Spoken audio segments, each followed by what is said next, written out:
Your mouse. Your mics are going live.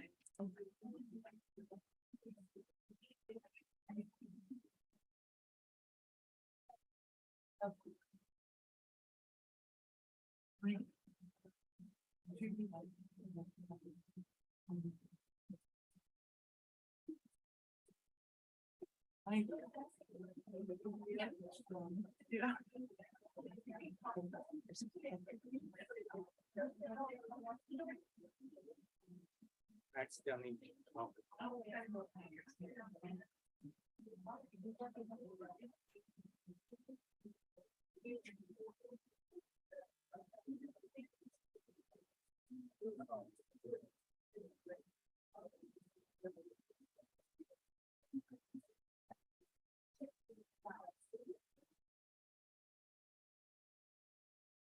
Call to order. The governing board meeting is called to order at 5 p.m. Please stand for the flag salute.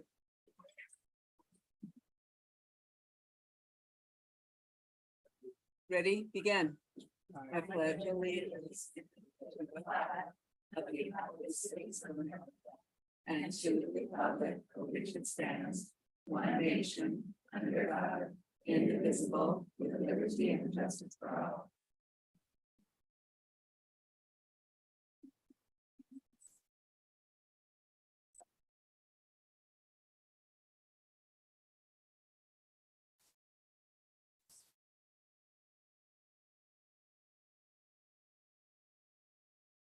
Right. Let the record reflect that for the roll call. All board members are present, minus Mr. Trustee Chong and the administration. All right, now the approval of the agenda. It is recommended that the governing board approve the agenda. Do I have a motion? Motion. Thank you. Trustee Frutos, do I have a second? A second. All right, thank you, trustee Ahmad. And no discussion, we will move to approve the agenda as stated. Okay, All in favor? all in favor? Aye. Okay, and I'm an aye. The motion passes 4-0. All right.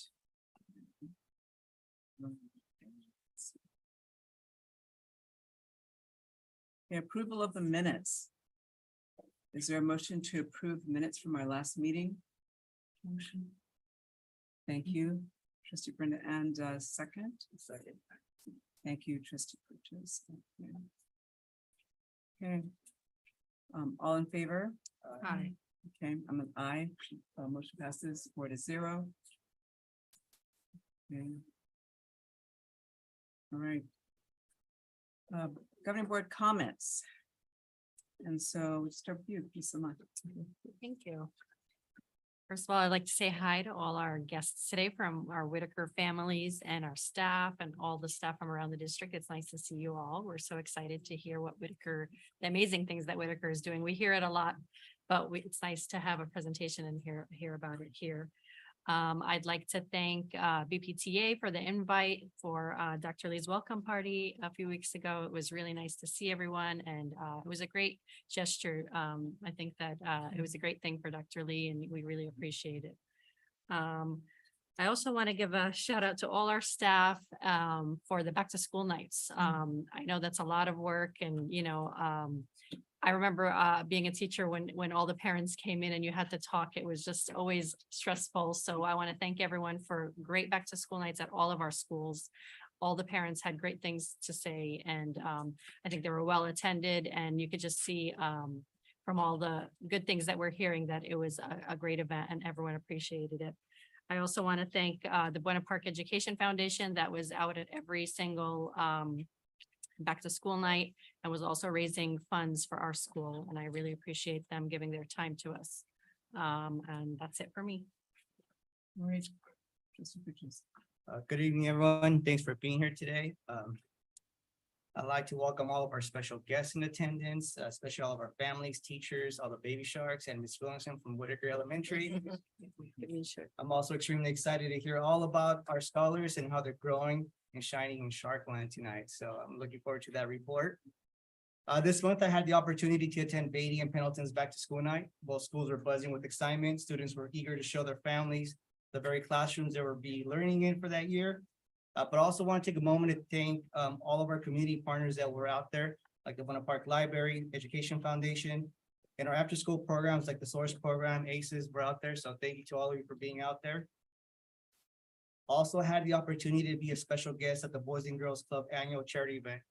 That was amazing. It was great to see us be a part of it. Dr. Lee was there. It was a great event. And I will say I want to, Dr. Cantu and Ms. Wong were highly praised for their leading efforts in bridging the gap for our most vulnerable to have a safe space at our after school program, our Source program, and at the club. So thank you very much for that.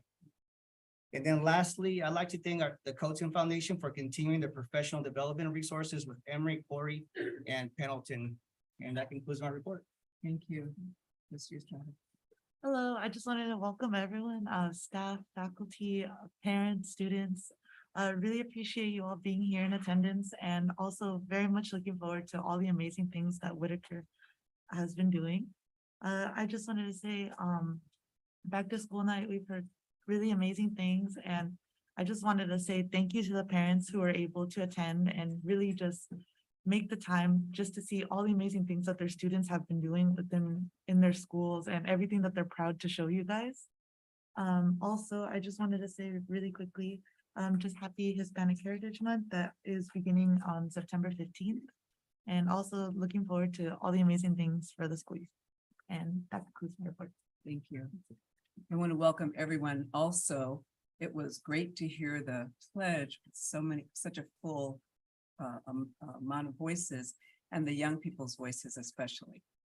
I'm also thankful to the PTA for their invitation to their welcome to Dr. Lee. It was nice talking with some of the teachers. I really appreciated that. I also wanted to kudos to the teachers and their prep for the back to school. I was only able to visit 3 schools, but I heard such wonderful things from the parents. The kids were excited. The teachers had such enthusiasm. The principals were on site and interacting with the families in such a warm way. And I really saw a thread of storytelling, which I was so touched by. And I saw it from principals, I saw it from teachers. I saw there were also students coming back from high school to visit their teachers. And this is always so, I don't know, touching, heartwarming. You feel like you really made an impact on students' lives when you see that. So it was a very exciting night. And I'm going to thank everybody for their part in that happening. And that is it for me. Dr. Lee. Good evening, everyone.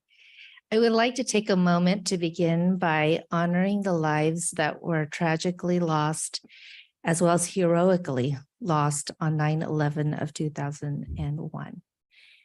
Our local heroes, our police, our firefighters, and those who served in the military and those who serve in the military. Do we have anyone in the room who have served in the military or currently serve? I would like to recognize them and just give a heartfelt thank you to your dedication for selflessly protecting the lives of others, as well as the freedom that we treasure.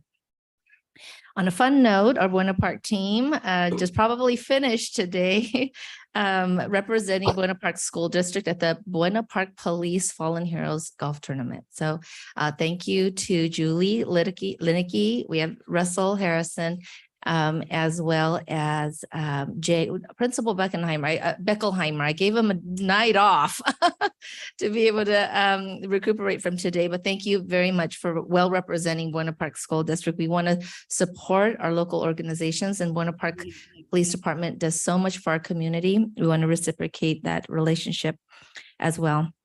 This last Saturday, I really enjoyed spending time with teachers as well as coaches. principals. We were there for the Coatson Art of Teaching Conference they hold annually in Long Beach. It was an amazing day of learning. We got to meet a lot of great world-renowned presenters, but I think the beauty was sitting together at a table, not only breaking bread and having meals, but also talking about the richness of learning happening in Buena Park and the learning that we heard and listened, but applying it to what we know is best and true here in our community. So thank you for those who participated. We were very well represented. In fact, we kind of consumed the right corner of the whole conference room, and I had to go up to the president just to let him know that Buena Park is in the house. It says a lot about a teacher's commitment and a coach's commitment and a principal's commitment on their valuable time on the weekend to come voluntarily to continue their professional learning. So thank you. Back to school night was amazing. I can say that I attended every site. Oh my goodness, on back to school night, that being on one night, that was quite the challenge. I was able to go into the classrooms, not all. I wish I had the time to be able to get into all those classrooms, but I was able to get into some. And with that, just being able to witness and see teachers putting themselves out there every year, communicating what their classroom's about, what their child can anticipate, and making connections with the parent community. I want to thank the classified staff for taking time to make sure to beautify our campus. And so that's warm and welcoming, to make sure things were ready to go on that special night, because it takes all of us to work together to make sure that one night that we have for parents is the best that we can be. A big thank you also to Toyota Buena Park. They donated over 400 backpacks to Gilbert. And I just want to give a big shout out to some of our community partners that in the shadows want to do what's right, which is provide resources, supplies that are so needed in our community. And I want to give a big shout out to Elks as well, because they were able to donate not only backpacks, but I saw in this room filled before I actually went to the sites with balls. I wanted to kind of take one myself to hand it to a student, because just to see the reaction on a student's face when they get sports equipment, backpacks are exciting with supplies, but there's nothing to be said about a ball in the hands of kids. So, but thank you so much to our community partners to provide generous contributions to our school community.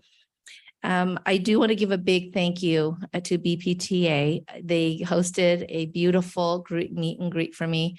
It was very heartwarming to see teachers come out before a 3-day long weekend.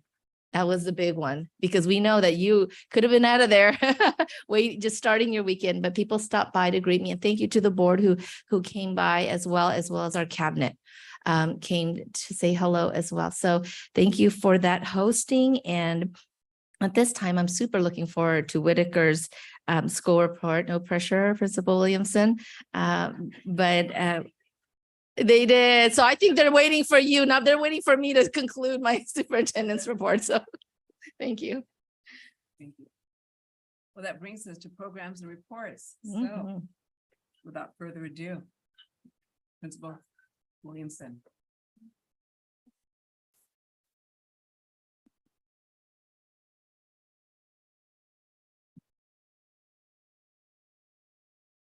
Could I please have all of our student presenters come up, please?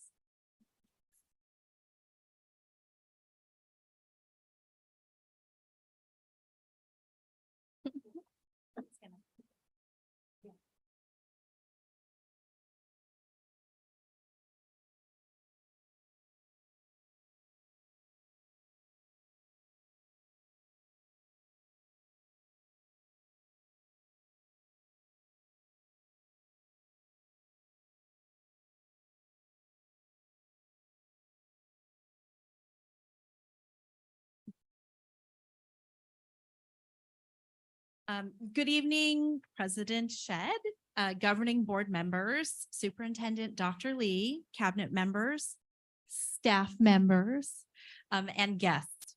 I'm honored to be the first school to present for the 23 and 24 school year.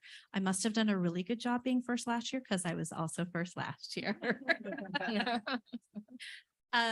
My name is Stephanie Williamson. I'm the proud principal of Whitaker Elementary, and this is the beginning of my 4th year. Today presenting with me will be Dr. Eddie Hernandez, our special ed site coordinator, Miss Suzanne Huerta, special education teacher and math leadership team member. Mrs. Christina Ryder, or coach and mentor. Mrs. Heather Robson, third grade teacher and PBIS lead. Mrs. Danielle Fuson, fourth grade teacher, and also part of our math leadership team, and a few of our amazing students. Tonight, we'd like to highlight just a few of the amazing things that are happening at Whitaker. But before we get started, we'd like to hear from one of our TK Sharks.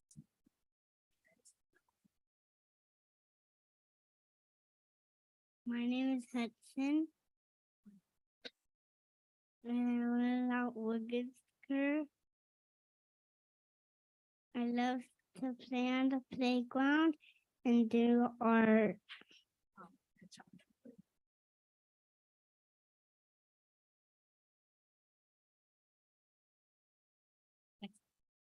Next slide, please. Thank you. Our motto, "We Are Whitaker," began the year of the shutdown. And as many of you remember, we gained several families and staff members with the resolution of Beatty Elementary School. And we needed to find a way for all of us to become a group. So during that year and every year since, it's all over our Instagram. It is part of our messages. And we want to just create a sense of belonging. And our mission is all students achieve at high levels. And by all, we mean all. We have our EL population. We have a large mild mod special needs program. We have 73 students on our campus. We also have McKinney-Vento, and we have the largest population of foster youth as well. So when we say all, we do mean all. Our mission is to provide access, equity, dignity, and a strong sense of belonging for all of our students. And our focus remains, all means all.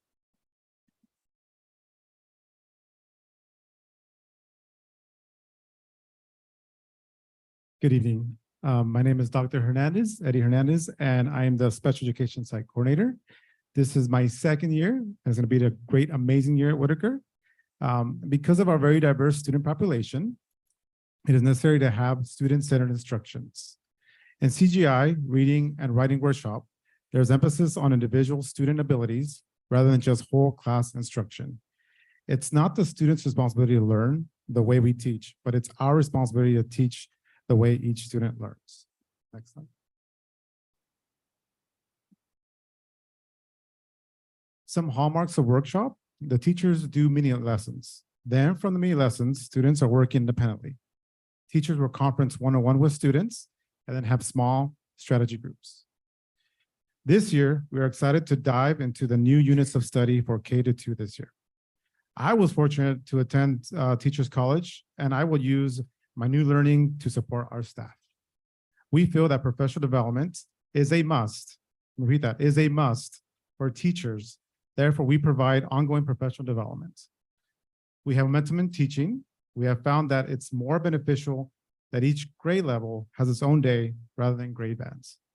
So during grade level team meetings, teachers, and that includes special education teachers, they discuss their needs with the trainer 2 weeks prior, so the best and most appropriate resources are ready for their PD day. Here to tell us a little bit about our writing workshop is my BFF, Mira.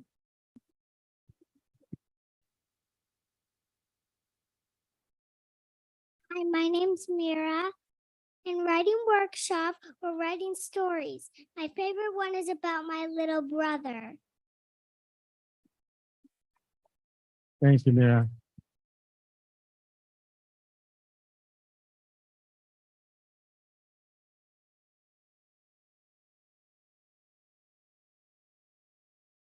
Good evening, Superintendent Lee, Cabinet, parents, students, and our amazing, dedicated, and hardworking BPTA teachers, as well as the board.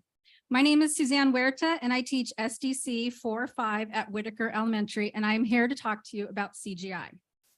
CGI is more than just word problems. CGI provides experiences for students that push their mathematical thinking and sense making. There are number talks, counting collections, and story problems, just to name a few. CGI allows for multiple points of entry, where all students can show their thinking and see their own growth as mathematicians. CGI is also asset-based. It focuses on what each student knows and builds from that point on, rather than focusing on what the child does not know. Researchers, university professors, administrators, general education and special education teachers, and coaches and fellows and mentors have visited Whitaker to see how we are using CGI to support learners of varying needs. In my 4th grade and 5th grade SDC class last year, my students had amazing growth on the CASP. Some students moved from standard not met to standard nearly met, and even one went from standard not met to standard met in just 1 year. This November, Mrs. Williamson and I will be presenting at the California Math Council in Palm Springs. I will also be presenting with a UCLA researcher about CGI and special education. And our wonderful Mrs. Fuson will be presenting as well with our UCI partners. And now I would like my BFF to come talk about CGI. Hi, everyone. My name is Mohammed. In math, we are working on like units. And in counting collections, we counted 1,160 tiny cubes. I love math.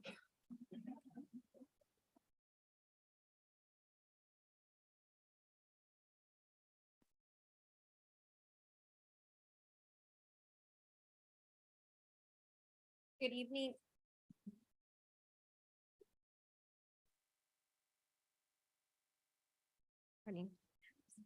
Good evening, Dr. Lee, board members, and fellow BPTA members. I am Christina Ryder, and I'm the current Coatson mentor at Whitaker Elementary School. Coatson's motto is to take good teachers and make them great, but I'm biased because at Whitaker, our teachers are already great. The goal of Coatson is to provide exceptional professional development by experts in the areas of a fellow's chosen content area of study. My current cohort of fellows is using this opportunity to focus on the areas of ELA and math, specifically Reader's Workshop and CGI. This is our second round and second cohort at Whitaker, and only a handful of schools in Orange County have qualified for a second round, and we are currently in our second year of our second round. We have 7 Coatson alumni teachers at Whitaker, and we gained another this year when Marilee Parker joined Whitaker as our Math Academy teacher. Alumni is given the opportunity to still attend professional development in all content areas, not just the one that they specifically worked on during their 2 years of Coatson, and to attend conferences as well, just like the Saturday conference that quite a few of us attended in Long Beach. This year, we are so excited that Whitaker will host community learning days for special education fellows across Orange County and Los Angeles counties. They will come to Whitaker and visit classrooms to see all the amazing things we're doing at Whitaker. And we will also serve as demonstration classrooms for Reading Workshop this month. Fellows will come in and observe our teachers as exemplars of Reader's Workshop. We're very excited about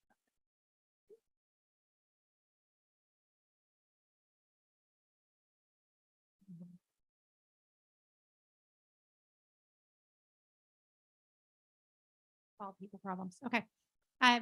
Good afternoon. My name is Heather Robson and I teach 3rd grade at Whitaker. This is my 26th year at Whitaker. So Whitaker is a very special place for me. This summer, our team attended a PBIS training presented by the Orange County Department of Ed. And then we worked additional days this summer to get everything ready for the beginning of the school year. We created our school-wide expectations as seen in that beautiful slide. And we added an all-call. Let's see if they're paying attention. Shark bait. So that's our way to get the students ready to listen.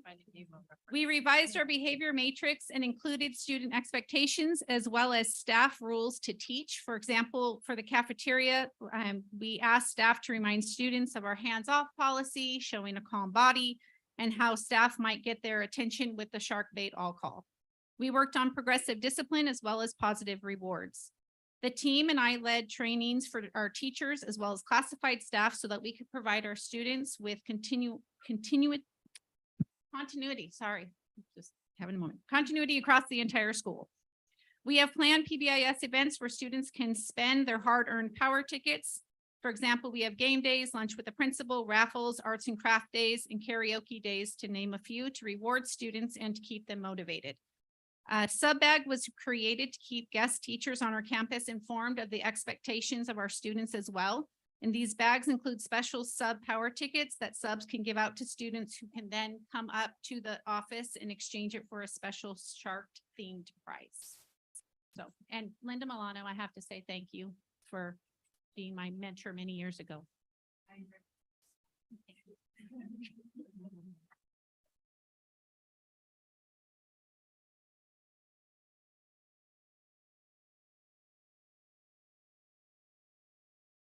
Good evening. My name is Danielle Fuson. I teach fourth grade at Whitaker Elementary School. Good evening, everyone. I'm going to talk about the family and community engagement. Family members and guardians have many opportunities to be involved at Whitaker, School Site Council, English Language Advisory Committee, and our homeschool organization. We have family nights or events, movie nights, which are awesome, by the way, especially when we have the In-N-Out truck. Oh my gosh. Sitting in front of my classroom, eating In-N-Out with my family, kids running up to me. It was awesome. So hopefully we can do that again. Okay, sorry. Oh yeah, donuts. Thank you. Math nights where we get to learn and teach about CGI and see how family is used in our daily lives. That night is awesome too, because the parents get a chance to see how the kids are learning in class, how they're working together, what we do. Like Suzanne said, it's not just word problems, it's engagement, it's thinking, it's what are the different ways to think about math. And we actually play games and they get to take them home. It's really fun. Literacy night, which is later this month, how to read with their children and how to build comprehension skills with just simple questions. Gardening days, family and community members help tend and harvest from our garden. And Dr. Hernandez's father, which is awesome, came down and was digging and watering, so that's cool. Our SPED Gala, which we have dinner, we have awards for unique talents, most likely to make you smile, best storyteller, they get to dance with a DJ, and we have a professional photographer and videographer, and they donate their time to come and spend time with us. So the kids have an amazing evening.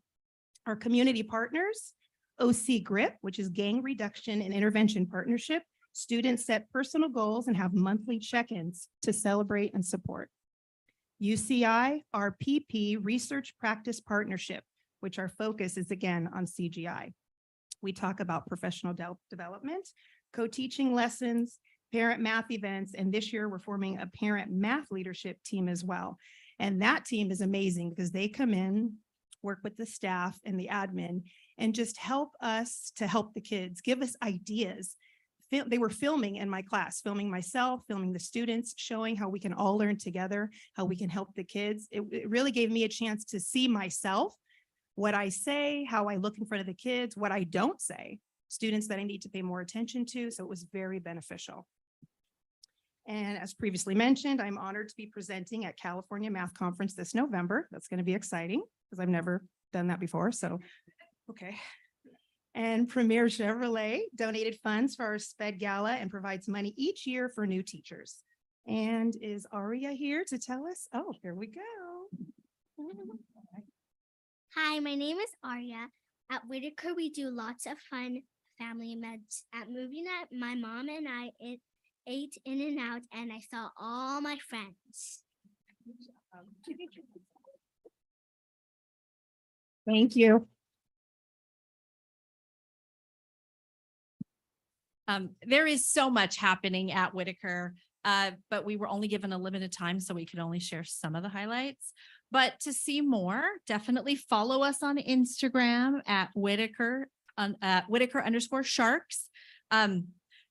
When I wrote this, we had 641 followers, but as of today, we had 643. So every day we are growing.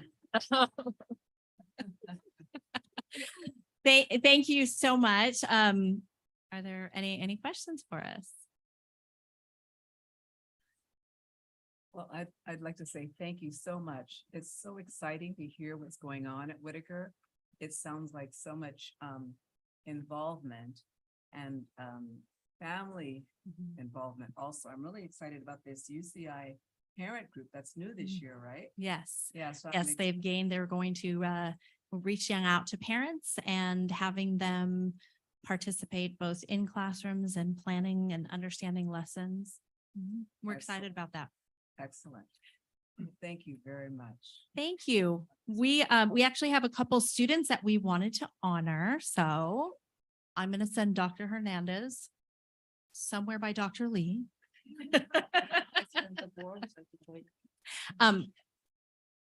So the teachers were asked to select just one student per grade level. These really are exceptional students that are not just chosen for solely academics. They are the kind of kids that really represent Whitaker about belonging and being proud of their work and their personal growth. So we're going to go ahead and start with 5th grade. Our 5th grade student to honor tonight is Anne Marie Gonzalez.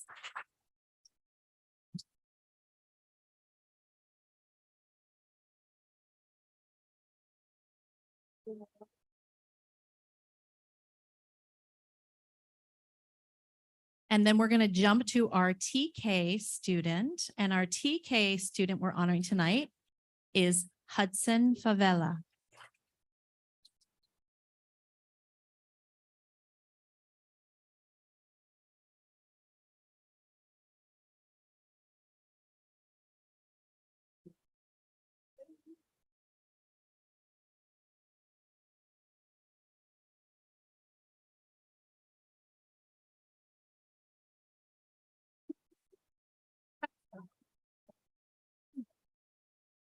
Our kindergarten student, Kawhi Flores.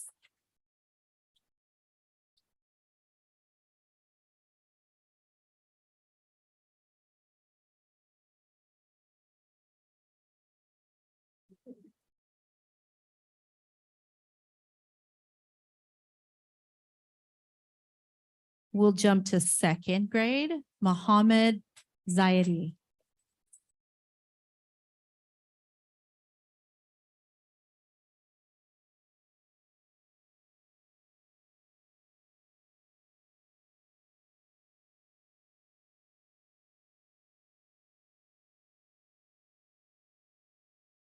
Our 4th grade student, Alyssa Zamora.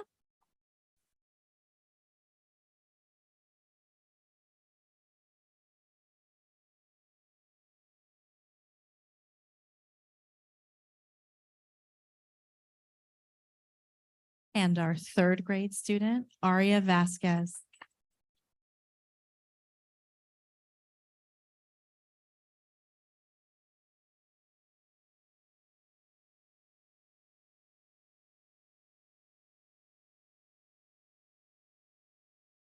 And our 1st grade superstar, Mira Wade.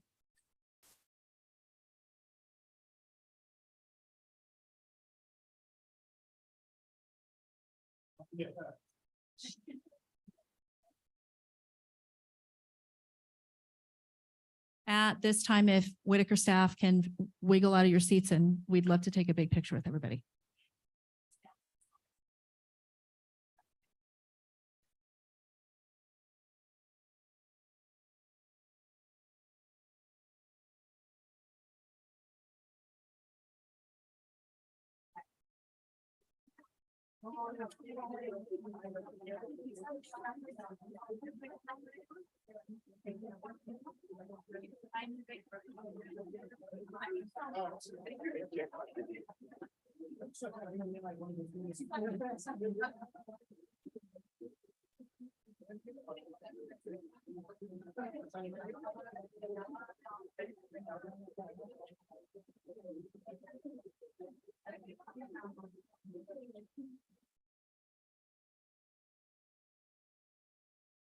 Thank you. Thank you, everybody.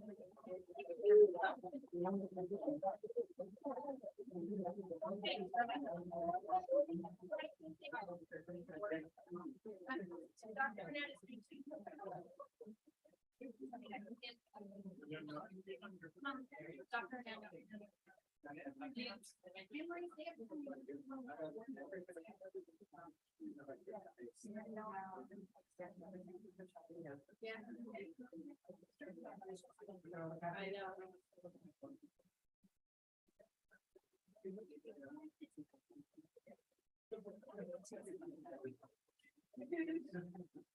Thank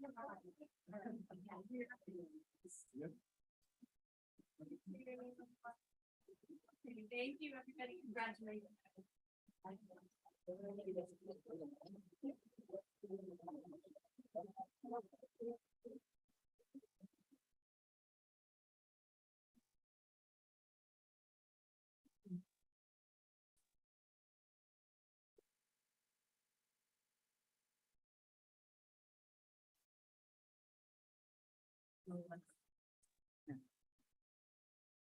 Parents, if you'd like to go out and celebrate with your children, you're free to go if you'd like. You want to stay? We're going to continue on with our meeting. Okay.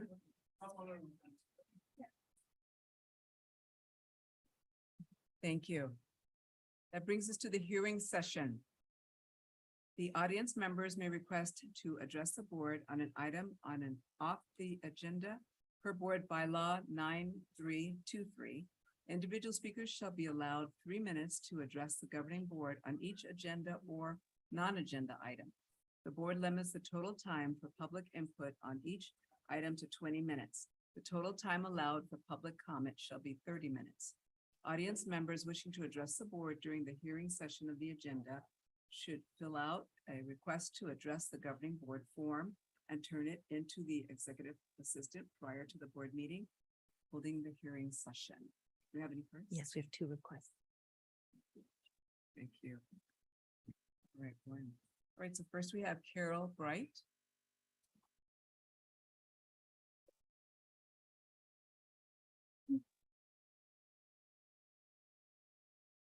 Good evening, Dr. Lee and governing board members. We're back. Our members are here again tonight in solidarity because we refuse to remain at or near the bottom of pay for teachers in Orange County. As members of our association, we are united in our resolve to remain strong and resolute until our demand to be provided with a competitive salary schedule is met.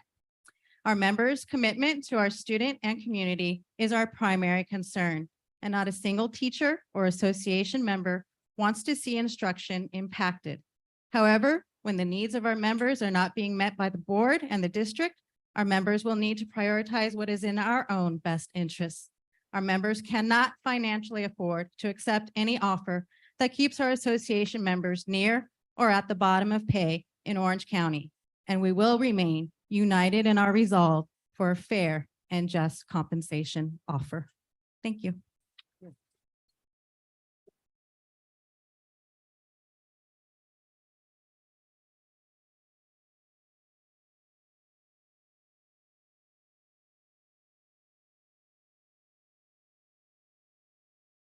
We have Jennifer Ferrara. Thank you.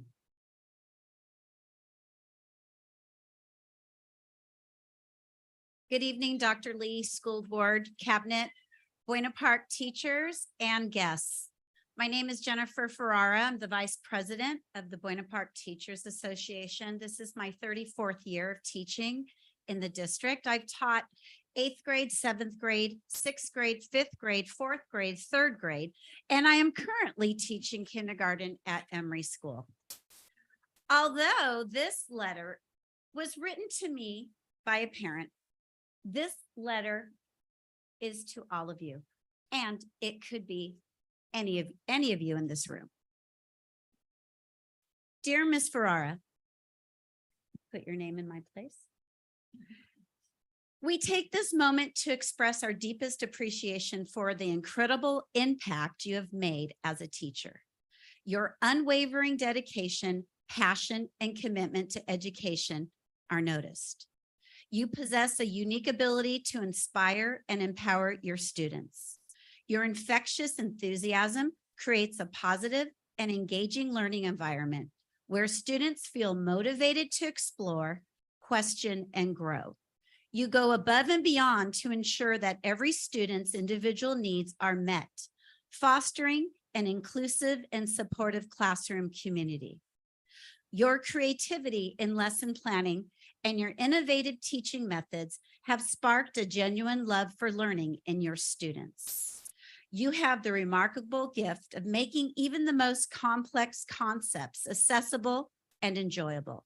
the time, energy, and care you invest in your students have a lasting impact on their lives. We note that it also impacts parents such as us and siblings when they see you on campus.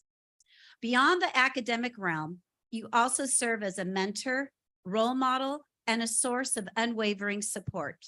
Your genuine belief in your students' abilities encourages them to dream big and strive for greatness. You instill in them the values of empathy, kindness, resilience, helping to shape them into well-rounded individuals.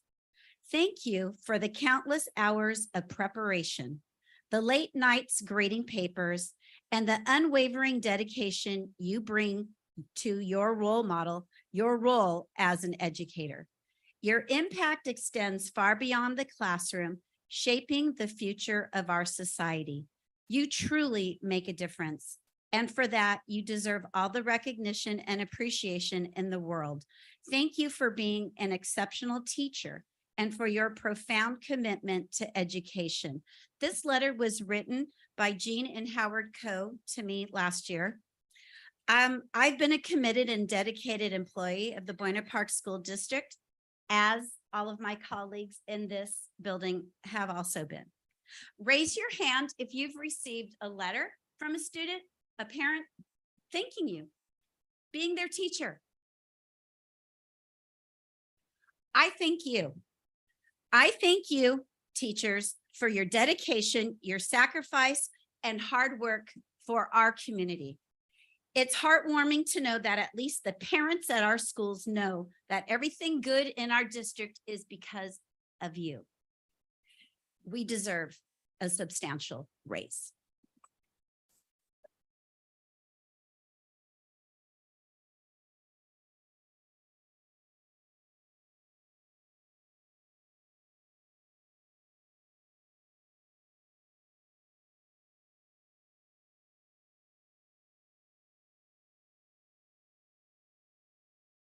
That brings us to our action calendar.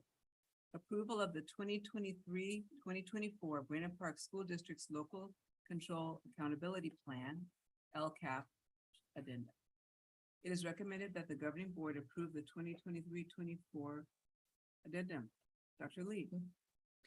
The LCAP is a tool for local educational agencies such as ourselves to set goals, plan actions, and leverage resources in consultation with stakeholders to improve student outcomes.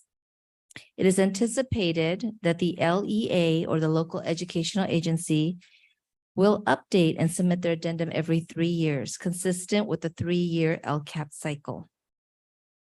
The addendum addresses the required provisions for the following programs.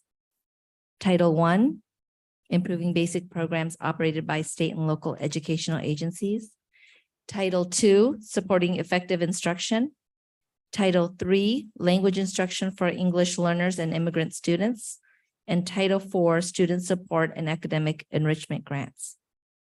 I would like to invite Director Huang up to the podium alongside our Chief Financial Officer, Sandra Poteet, who are going to not only say a few words on the LCAP addendum, but also address some minor changes that we have made on the approved LCAP.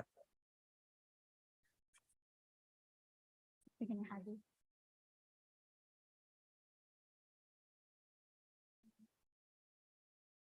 Good evening, Board President Shed, board members, Superintendent Dr. Lee, cabinet, and guests.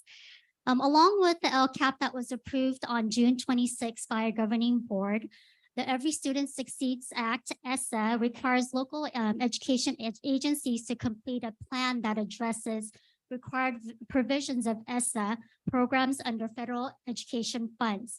So therefore, LEAs that apply for ESSA funds are required to complete the LCAP federal addendum, along with the consolidated application that we submitted in the spring and then also in the winter. So as Dr. Lee shared, the programs that is under our addendum is Title I, Part A, Title II, Part A, Title III, Part A, and Title IV, Part A. So the addendum, in conjunction with the consolidated application, will serve as the ESSA LEA plan. And the addendum also allows an LEA to complete a single LCAP to meet both state and federal requirements, align the resources and make sure that we're minimizing the duplication of the plans. So as the addendum was approved in June 2019, and there's no federal requirement for annual approval, nor are there changes in the financial implication. By submitting this addendum as recommended, we want to be well informing our governing board members as well as all of our educational partners of our required provisions of the federal funds. So with that being said, our 3-year new LCAP cycle will start in the 24-25 school year, and we are already getting ready to get our LCAP committee meetings together. So we were looking forward to getting feedback and input from all of our educational partners as we move forward for the next cycle. Any questions regarding the LCAP federal addendum? Thank you. In addition to the federal addendum, we wanted to clarify that the LCAP that we presented to the board in June had some clerical changes that were made when it went to county for review. So the LCAP is a collaboration of multiple different documents all into one consolidated document that requires manual entry from all of these different places. And there were 3 errors that existed, and we just wanted to make sure you were aware of them. On our what's called the contributing actions table for 23-24, the projected LCFF base grant listed inadvertently add-on programs that are not part of the base. So this isn't a change to our budget. It's just the way we reported it on the table included funds that were part of what we call the add-on and not just the true base. On action 2.9 on the LCAP, which was for transportation, it had the preliminary amount, not the final budget. So we do the document, we start on it in the spring, and we miss that line item on getting it updated with the final number. And the last item was on our 22-23 contributing actions table. The amount listed for supplemental and concentration was not updated to reflect the final local control funding formula calculation. And so once we put that final calculation in for 22-23, our increased and improved services carryover percentage was changed by 0.04%. So a very minimal change, but it was a change. So we did correct all these items as the Orange County Department of Ed requested. However, again, these don't change our budget. They were not substantial in any way. They were simply, as we were bringing data from the variety of places into this document, we missed those items. We just wanted to make sure everyone was aware. Thank you, ladies. All right, so do I have a motion? Motion.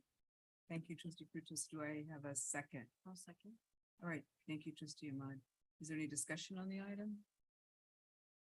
All right, without discussion on the item, we will move to approve the item. All in favor? Aye. And I'm an aye. The motion passes 4-0. Emory Elementary School Coatson Foundation for the Art of Teaching Strategic Opportunity Grant.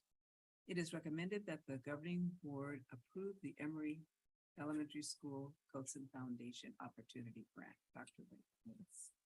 At the end of the 22-23 school year, Emory School was selected as a post-fellowship year school, which means it granted an extra year, the 3rd year of Coatson. This allows all teachers to participate in professional learning of the school's self-selected instructional practice of CGI math. Emory School is committed to strengthening the use of CGI by deepening the understanding and implementation of math strategies. And to support the school efforts, the school applied for and has been awarded 3 strategic opportunity grants, one in the area of improving student learning outcomes in primary grades, another in improving student learning outcomes in the upper grades, and one specifically on flexible thinkers. Thank you. Do I have a motion? Thank you, trustee Estrada, and thank you for the second, trustee Frutos. Any discussion? Okay, without discussion, we will move to approve the item. All in favor? Aye. Okay, I'm an aye also. The vote passes 4-0. And that brings us to Corey Elementary School Coatson Foundation for the Art of Teaching Strategic Opportunity Grant. It is recommended that the governing board approve the Corey Elementary School Coatson Foundation Opportunity Grant. And we've already discussed it, so do I have a motion? I'll make a motion. Thank you. And a second? Second. Thank you. Without any discussion, we will move to approve the item. All in favor? Aye. And I'm an aye. The motion passes 4-0. And then lastly, the Pendleton Elementary School Cosin Foundation for the Art Teaching Strategic Opportunity Grant. Do I have a motion? A motion. Thank you. Now, Trustee Estrada, do I have a second? Thank you, Trustee Frutos. And without further discussion, we will move to approve that item also. All in favor? Aye. And I'm an aye. The vote passes 4-0. And then we have the Long Beach Sailing Foundation Grant. It is recommended that the governing board accept the Long Beach Sailing Foundation Grant. Dr. Lee? Yes. The Long Beach Sailing Foundation has provided grant funds for Buena Park School District students to attend the STEM sailing program at Long Beach Yacht Club. In addition to the Saturday STEM sailing program, students also attend 3 field trips to educational settings for the purpose of learning NGSS or science standards and explore careers related to oceanography and STEM. Thank you. I'll make a motion. Thank you, Trustee Fowler. Do I have a second? Thank you, Trustee. All right, without discussion on the item, we move to approve the item. All in favor? Aye. I'm an aye. Motion passes 4-0. Middle School Agricultural Career Technical Education Incentive Grant. It is recommended that the governing board approve the submission of the Agricultural Incentive Grant application and the award of $16,360. Dr. Lee. The Buena Park Middle School currently has 136 students enrolled in our agricultural elective. The school's application to become an FFA charter was approved in the 2022 state convention. Buena Park Middle School is the first middle school in Orange County to have such an honor. The Middle School Agricultural Incentive Grant funds help increase student agricultural experiences and student leadership, resources, and supplies that complement the classroom instruction. Thank you. Do I have a motion? Thank you, Trustee. I'll second it. I'd like to thank Ms. Shelley Anderson, the audience, for making this possible. All right, and is there any discussion on the item? No? All right, without any discussion, we move to approve the item. All in favor? Aye. Again, I'm an aye. The motion passes 4-0. Approval of resolution number 23-02. Pupil textbook and instructional materials compliance 2023-24 is recommended that the governing board approve resolution number 23-02. Dr. Lee. This item is a routine resolution taken to ensure that sufficient textbooks or instructional materials, or both, are available and that are aligned to the state standards adopted by the state board and adopted by this governing board in accordance with the procedures established. Thank you. Do I have a motion? Motion. Thank you, Trustee Ahmad. A second? Second. Thank you, Trustee Bridges. Any discussion?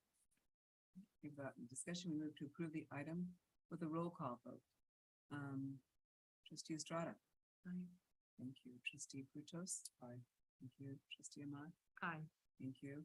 And I'm an aye also, so the motion passes 4-0. Approval of the adoption of revised governing board policy 6142.7, physical education and activity.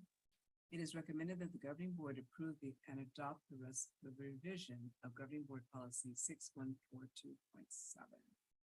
Dr. Lee. Board policy 6142.7, physical education and activity, has been revised to include independent study for physical education. This revision ensures that the district's program meet the guidelines of the California Department of Education and meets the needs of students within our community. Is there any discussion? Okay, first I should ask for a motion. Have a motion? Make motion. Thank you, Trustee Ahmad. Second. Thank you, Trustee Estrada. Any discussion? No discussion. We'll move to approve the item. All in favor? Aye. Thank you, and I'm an aye. The motion passes 4-0. Approval and adoption of revised governing board policy 5123, promotion acceleration, retention. It is recommended that the governing board approve and adopt the revision of the governing board policy 5123. Dr. Lee? Yes, Board Policy 5123, Promotion, Acceleration, and Retention has been revised to include social emotional factors to acceleration and retention, as well as eliminating outdated assessments. This revision ensures that the district programs meet the guidelines of the California Department of Education and meets the needs of our students within our community. Do I have a motion? Thank you, trustee Kurtos. Second? Thank you, trustee Easter. Is there any discussion? Any discussion? We'll move to approve the item. All in favor? Aye. And I'm an aye. The motion passes 4-0. Approval of the Buena Park School District response to the Orange County Grand Jury Report Russian Roulette fentanyl in Orange County. It is recommended that the governing board approve the Buena Park School District's response to the Orange County's Grand Jury Report. Dr. Lee? I would like to give the floor to Dr. Yvette Cantu, our Chief Academic Officer, for a snapshot of this grand jury report. Good evening, Board President Shedd, board members. This is the second of the 3 responses to the Orange County jury in response to their report on fentanyl. The district would like to have the board approve 5 of the findings outlined in the report. The findings all identify and describe the crisis created by fentanyl across our county. And again, remember, the report is not specific to our district, but it does ask that the district respond to the findings and the status of the implementation of the findings. And I'd like to report to the board that we do agree with all of the findings regarding that there needs to be a prevention, awareness, and support in making sure that our families and students understand that there is a pervasive crisis around fentanyl and that we can do in conjunction with the OCDE, all we can around awareness and prevention. We'd like to also let you know that although we agree with all of the findings, we would like to also let the Orange County Grand Jury know that our district has taken action starting last year with responding to the need for awareness by having trainings in conjunction with the Buena Park Police Department and the Orange County Sheriff Department. We've also revised our board policies to show that we understand the need for awareness and prevention. We do so in lessons around Red Ribbon Week, and we have a policy and training of our nurses and our healthcare aides and how to identify a student who is in need of response due to fentanyl ingestion, especially with the use of Narcan. So we identified this final finding as partial disagreement because we have done steps to ensure awareness, prevention, and response when needed. There are 3 findings that we agree with and that we will make sure that these findings elope into recommendations. All recommendations for fentanyl are at the responsibility of OCDE, but we've made the agreement and the pledge to support all of the efforts of OCDE to counter the effects of fentanyl across all districts, including Buena Park. So we ask that the Board of Education agree to the response to grand jury's fentanyl report. Are there any questions? Do I have a motion? I'll second. Thank you, trustee Kurtos, and thank you, trustee Ahmad. All right. With no discussion, we'll move to approve approve the items. All in favor? Aye. And I'm an aye. The motion passes 4-0. All right, approval of the Buena Park School District response to the Orange County Jury Report on school shootings. How prepared are Orange County Public Schools? It is recommended that the governing board approve Buena Park District's response to the Orange County Grand Jury Report. Dr. Lee. Yes, I would like to invite our Chief Operations Officer, Mike Magnu, to speak on behalf of this consent item. Sorry, action item. So the grand jury put out a report on June 14th, and it was due actually tomorrow. So we had to get to the board and send it tomorrow. We had several findings and several responses that the grand jury wanted us to respond to. And the responses that they were asking for, so we're limited in what we can respond, is that we agree with the finding, or if we disagree wholly or partially, we have to explain why. And then for the recommendations, we agree with the recommendations, or the recommendations have been implemented. The recommendations have not been implemented, but will be implemented in the future, and a timetable. The recommendation requires further analysis, or the recommendation will not be implemented because it's not warranted in our opinion. So when we went through this whole findings, and there's several findings there, I'm only going to highlight the ones where the district disagreed or decided that the finding, the recommendations were not necessary. So on the first one, on finding, the Winter Park School District disagrees with finding 2, in that the school stated that have conducted or have scheduled drills within the current school year have not done so specifically regarding armed assailants. And that is not true. We have done that, consistently doing armed assailants prior to this grand jury coming up, and we've been doing it for years. All right. So that was finding 2. The next one we disagreed with was finding 6, in that not all schools utilize a system for monitoring campus visitors. The district has had Raptor in place prior to COVID. So we have been using Raptor for quite a while, at least since 2018. All right. The next finding that we disagreed with was, while there's an increased awareness of benefits of mental health counseling, not all school districts have implemented these programs. The Winter Park School District disagrees with this finding because we have hired more counselors, more psychs, and we provide this service and to the district, and we've strove to do this since 2019, pre-COVID. We added more since COVID. Finding 8, the school resource officers are a valuable asset for school safety, yet not many city school districts do not allocate sufficient funds to hire needed officers.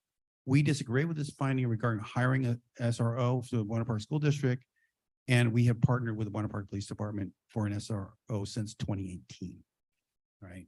We didn't want to put any more additional on things, but this is what we decided. The next one we disagree with is that finding 11, many schools do not have perimeter fencing completely enclosing the campus. We disagree. We've always had perimeter fencing enclosing campus, and we just put new fencing up to replace some of the lower fences, but our fences are now at 6 foot or higher surrounding the district. And then going out to recommended responses. All right. For the first one, we're only talking about what we've disagreed with, because all we agree with or will plan to implement, it's pretty much a no-brainer. But on recommendation 2, all Orange County schools should have established threat identification assessment systems for school sites to monitor social media, screen for messages concerned, manage information received, and coordinate with local law enforcement using MOUs if necessary by July 1 of 2024.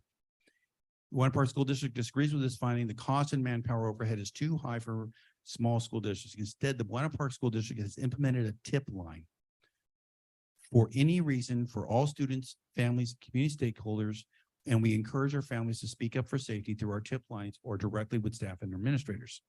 And the tip line has been proven in the past to be more beneficial than a single school district trying to look for that nugget on the social media.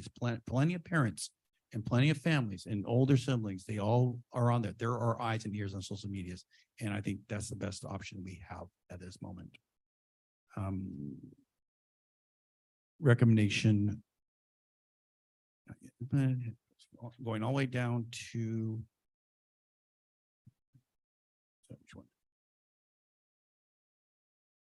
All right, the last one, which was neither agreement or a follow through. All the other recommendations we've been implemented or we're looking to implement these resolutions.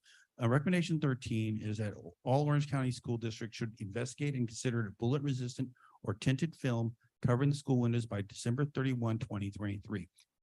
We just stated we are evaluating this option, but have not determined if or when this will be implemented, as the costs are prohibitive for a small school district. But we are looking and seeking grants to see this. So we are actively investigating this. And that concludes the summary, and a recommendation is that we approve this findings and send it back to the grand jury. I just have for the tip line, I remember when we first launched it, we did a lot of kind of advertising that telling parents about it. Are we able to like make it so that it's like monthly or something, or maybe something that pops up as soon as you get on the website? Yes, we can go ahead and do that. We can also have a campaign that goes out every month and have the principals send out the communication. Okay. Thank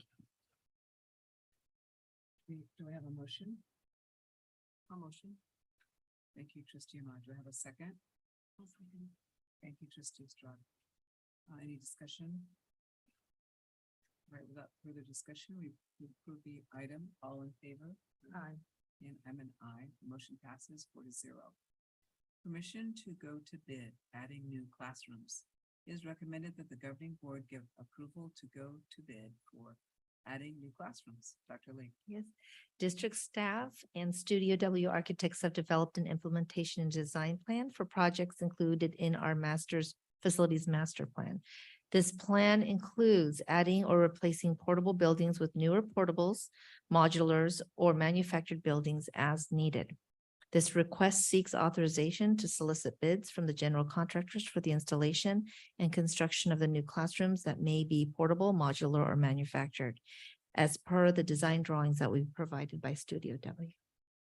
Do I have a motion? Motion.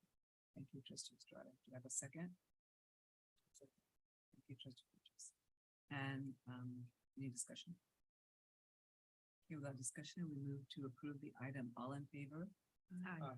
And I'm an aye. Motion passes 4-0.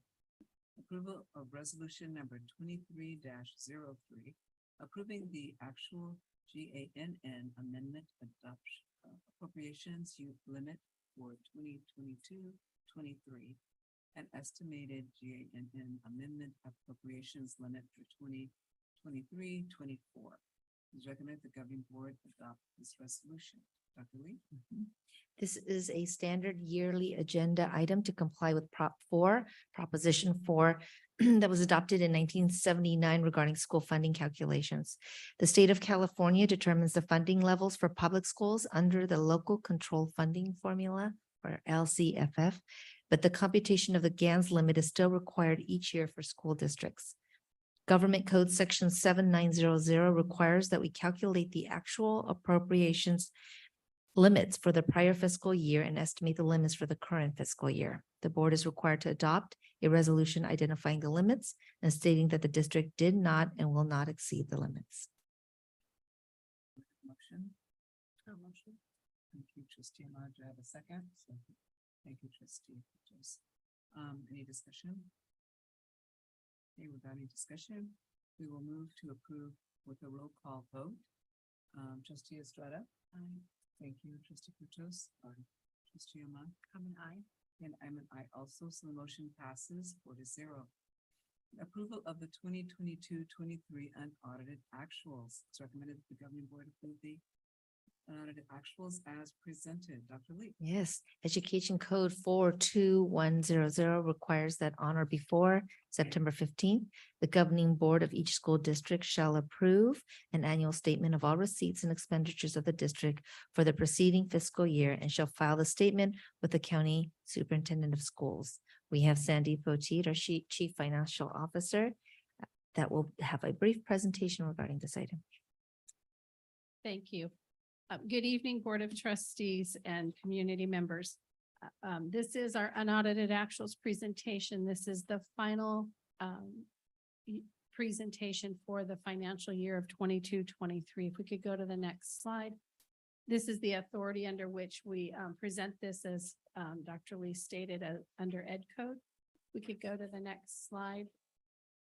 I can't do this work without our fiscal services staff, specifically Director Neelam Kakar and her staff. There is no way that this takes a team. It's not a one-person show. So I in high gratitude for all the work that they put in.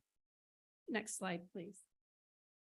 So our budget for where we landed last year, our 22-23 revenue for last year, our local control funding formula in grand total generated $54,153,475. Our federal revenues for the year were 7.8 million. Our state revenues for the year were 22.1 million, and our other local revenue was 7.9 million. That brought us a total of unrestricted dollars of 56.8 million, restricted dollars of just over 35 million, for a grand total in revenue of $91.9 million. Go to the next slide, please. Our expenditures for the year that we closed, our certificated salaries, a grand total was 28.8 million. Our classified salaries was just over 9 million. Employee benefits for all was 18.6 million.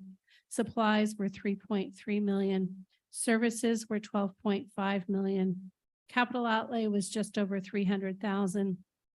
Our other outgo was 1.6 million, and our indirect costs were 211 to the outside. So that brings us to a grand total of expenditures of 74.1 million. Our personnel costs were 76% of our budget. Our supplies and services were 22%, and our other outgo was 2% of the grand total of the budget. Go to our next slide. So we also have what's called other sources and uses. This is a item we would typically haven't seen before. It comes from what's called GASB, or Governmental Accounting Standards Board, issued ruling 96 for long-term contracts. So we have just over 52,000 that's recognized as a source of revenue to pay a multi-year contract. It's a new accounting methodology. It's not actually revenue that we're receiving. It's an accounting treatment. And then the bottom is for our contributions. We contributed just over 9 million to the combination of our mandated contribution to the routine restricted maintenance program, and then our special ed contribution for maintenance of effort. As we've talked about in the past, the maintenance of effort for special ed, we are required to spend per student a minimum of what we spent the prior year that we met the maintenance of effort requirement.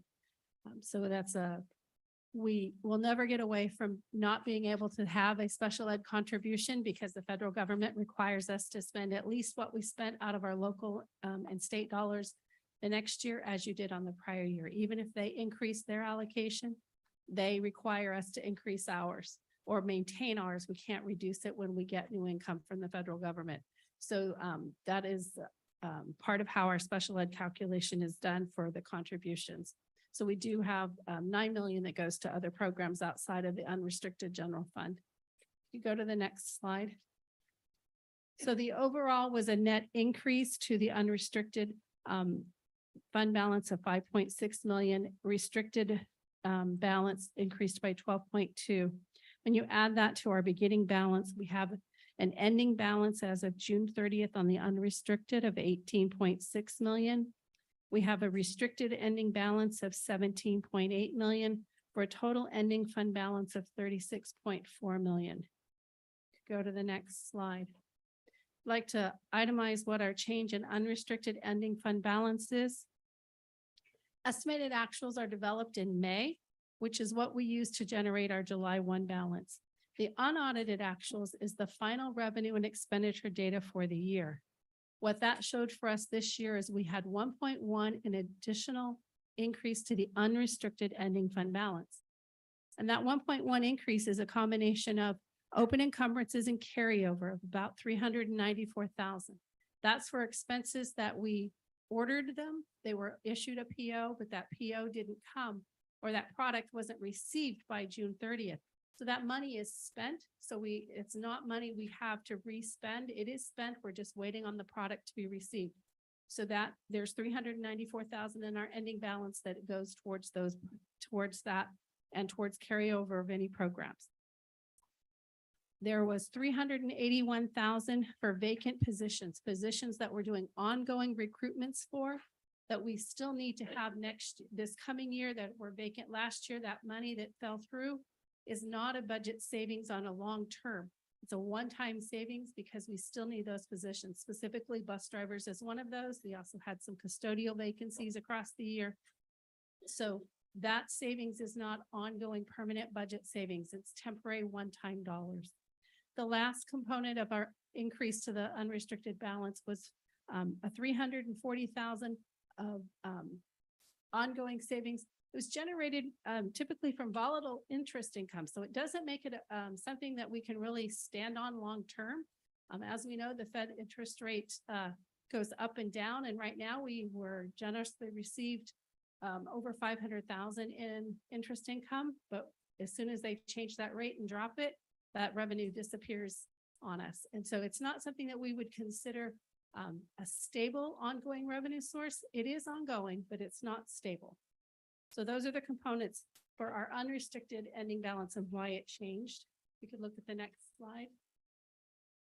So we look at our ending fund balance for the unrestricted side, the 18.6 million. It includes non-spendable reserves for revolving cash stores and prepaid items that are listed. Then we have our other commitments. We have committed 1,250,000 for textbook adoptions.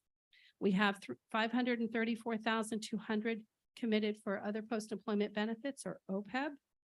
We have 250,000 set aside as a technology reserve. We have 25,000 set aside for the Affordable Care Act. We have 1,158,610 set aside as an additional reserve. That's an additional 1.5% above the 3% that's required.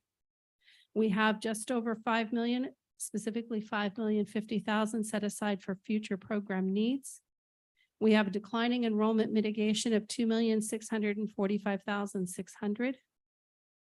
In our assigned ending balance, we have carryover and encumbrances, as I spoke earlier, of $394,133.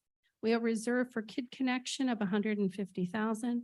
We have a reserve for our state preschool of $150,000 and a reserve capacity or the balance that's remaining of $4,481,676.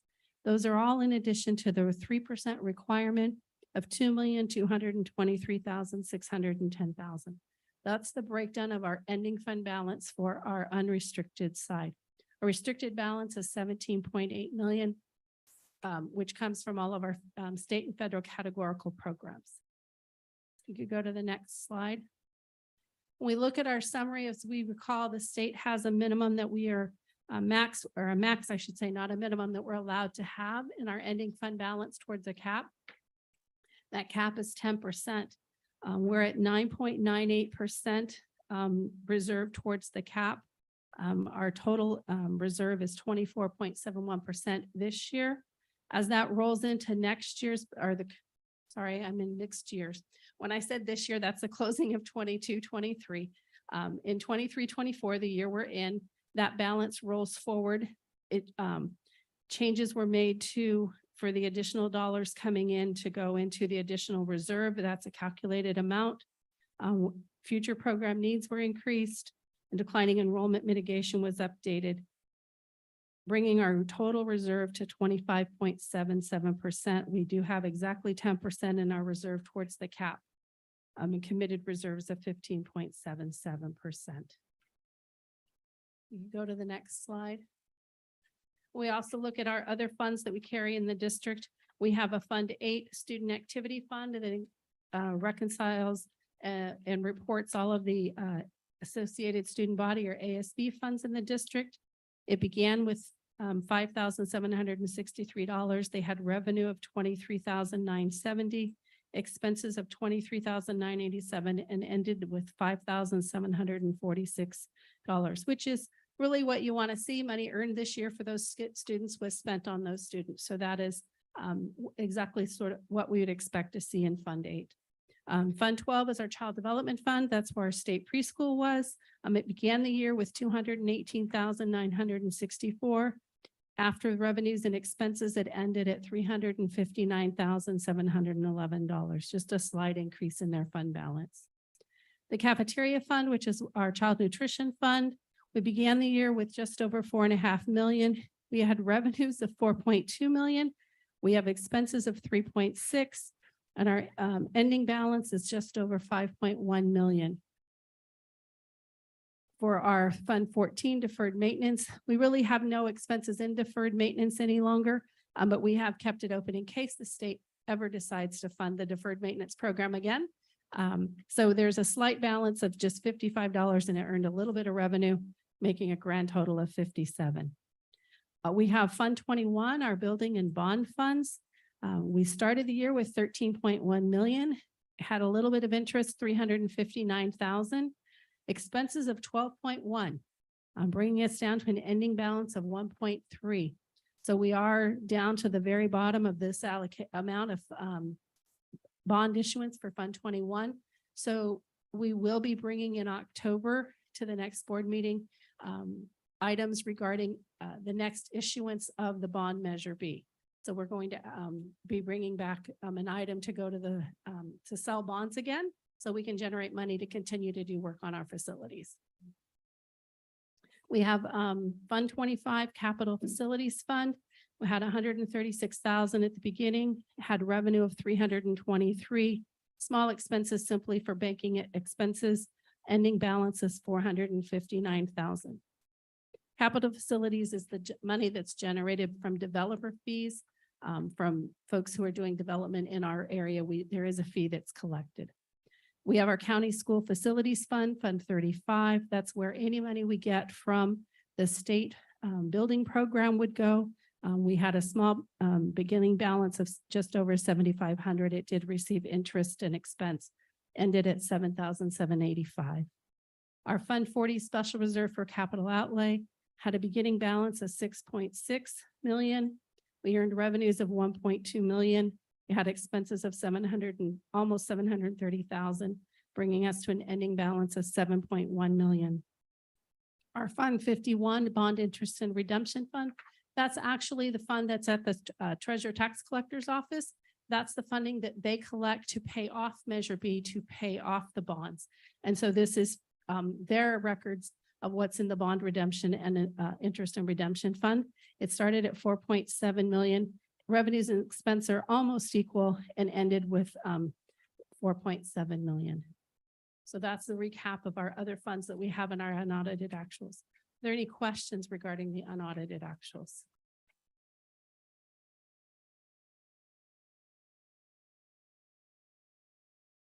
Thank you. Thank you. Thank you.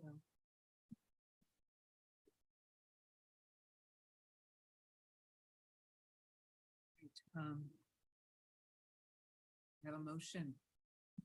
I'll make a motion. Thank you, trustee Mark. Do I have a second? Second. Thank you, trustee Bridges. Any discussion? If no discussion, we'll move to approve with a roll call vote. Trustee Estrada. Aye. Thank you. Trustee Bridges. Aye. Trustee Amon. Aye. And I'm an aye also. The motion passes 4-0.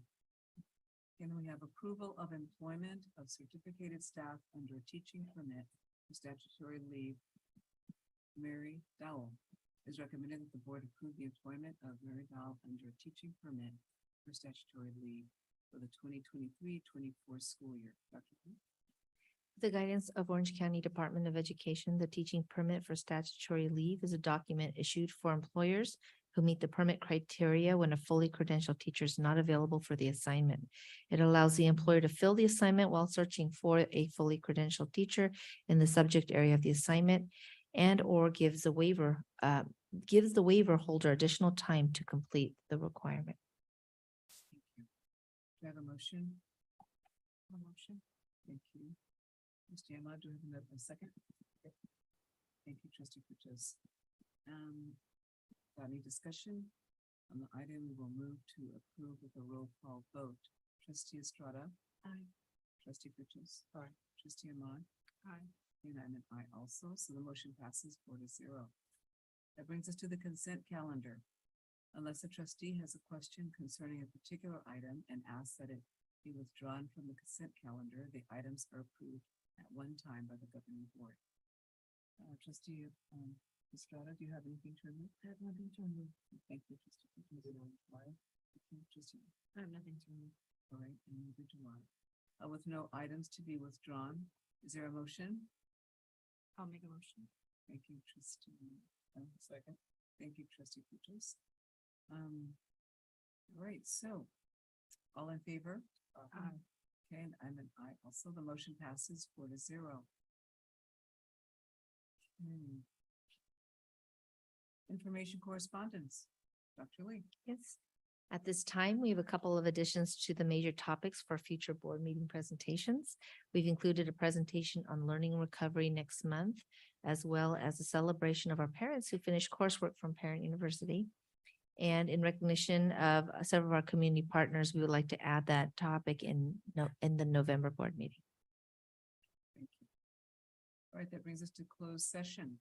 Conferences with Dr. Lee, Superintendent of Buena Park School District, Russell Harrison, Chief Personnel Officer, and OT Chief Financial Officer. Labor Relations, Buena Park Teacher Association, Government Conference Code number 54957.6. Labor Relations, California School Employee Association, Chapter 569, Government Conference Code number 54957.6. Labor Relations, Non-Represented Management and Confidential Contract Employees, Government Code number 54957.6. Public Employee. And then, so do I have a motion to go into closed session? Thank you, Trustee Pujos, and do I have a second? Thank you, Trustee Estrada. All in favor? Aye. And I'm an aye, motion passes with a 4-0 vote. The governing board is called into closed session at 6:26.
reporting out of closed session. Let's see, we're reconvening at, So we need to do a motion to reconvene. oh, okay. Thank you. We have a motion to reconvene. Thank you, trustee Putos. And do we have a second? Thank you, trustee Strong. Okay, all in favor? Aye. Okay, and I'm an aye. The motion passes 4-0. The governing board meeting reconvenes at 8:09. Reporting out of closed session. Let the record reflect that no action was taken in closed session. So that brings us to adjournment. Do I have a motion to adjourn? I'll make a motion. Thank you, trustee Ahmad, and thank you, trustee Putos, for the second. All in favor? Aye. And I'm also an aye, so the motion passes with a vote of 4-0. The governing board meeting adjourns at 8:09. Thank you. Thank you.